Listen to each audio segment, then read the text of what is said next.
share with you my mini meatloaf recipe. This one is great because you can make it now, and then when it's finished you can freeze the rest and serve them up at a later time. They're great in the microwave. Once they've been frozen, you can pop them in for a minute or two and you've got dinner again. So we're gonna start with 1 cup of ketchup in a big bowl.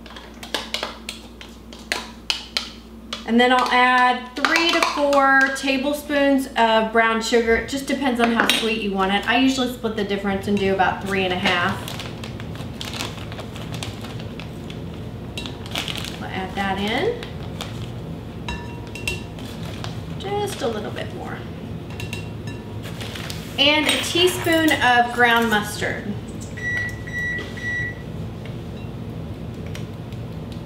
I have preheat my oven to 375 too while I'm doing it. I'm just gonna stir that all together, kind of mash up my brown sugar, just so it's good and incorporated.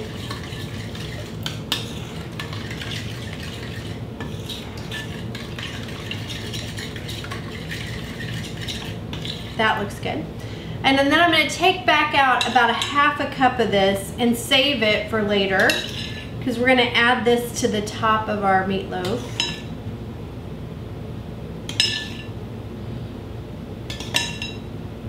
And I'm just going to add it back to the cup I already used just to save a dish.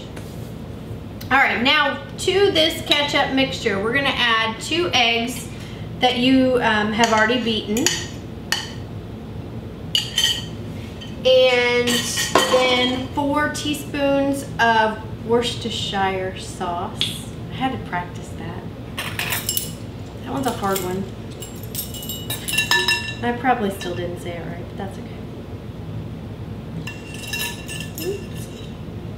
2, 3, 4. And I'm going to add, did 3 cups of Crispix cereal, and I crushed that up. This is a great job for one of your kids, or if you just need to get some aggression out. I love to crush cereal. I'm just gonna give it a little stir at this point, just to incorporate it a little bit, and then we're gonna add some more spices. So to this, we're going to add 1/2 teaspoon of onion salt. Sorry, that is not onion salt, that is onion powder. 1/2 teaspoon of onion powder.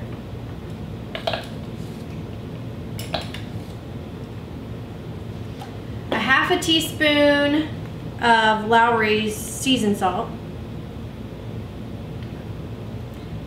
And actually I'm gonna go ahead and do 3/4 of a teaspoon of that. Anywhere between 1/2 and 1 teaspoon is fine. It'll be close enough. And then we're going to do a 1/2 teaspoon of garlic powder.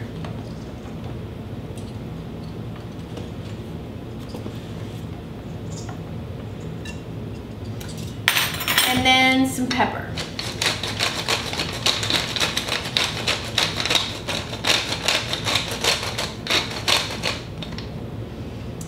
And we're going to mix that all together. When your seasoning is all mixed in, we're going to let this mixture sit for 5 minutes. Alright, I've let this sit for about 5 minutes, and I'm going to add to that 3 pounds of ground beef.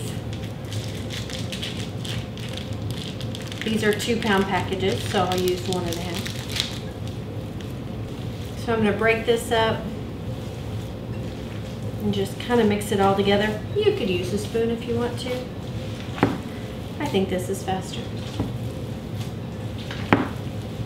And then you're going to get it all off your fingers and put about 1/3 cup of the meat mixture into your muffin pans. And I always buy some aluminum foil muffin pans when I make this recipe, just because it's so much easier during cleanup.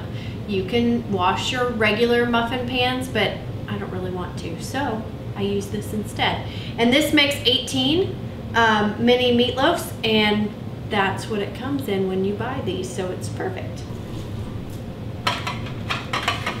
So you can see about 1/3 of a cup. For that first one, I just kind of press it down in there. So that's about what it'll look like. For the rest of them, I'm just gonna use my hands. Once you have those all patted out, like I said, it'll make 18 mini meatloafs. We're gonna stick them in the oven at 375 for 20 minutes, and then we'll take them out and add the ketchup that we've reserved. These have cooked for 20 minutes and they already smell amazing. I don't know if we can really explain to you just how good these are gonna be. So I'm taking them out after 20 minutes, and I'm just gonna put a dollop of this remaining sauce on the top of each one. And back in the oven they go for another 10 minutes. So in about 40 minutes total, start to finish, you have wonderful mini meatloafs that your family, I think, are gonna love. And they're real easy to pop out. They're done. You just take a big spoon and just dip it right in there. And put them on the plate and you are ready to go. We usually serve this with mashed potatoes because that just says comfort food, but you could put anything with this that you want. Hope you enjoy your dinner. All right, don't forget, whatever is not eaten, and these have been out of the oven about 2 minutes, one pan is gone. Whatever is not eaten, just when they're completely cooled, put them in a Ziploc freezer bag, seal them up, and they'll be good to go for up to 3 months. Thanks for watching today's episode. Please subscribe and consider giving us a thumbs up. And don't forget, the ingredients are always listed in the comments below. Check back tomorrow for more Close Enough cooking.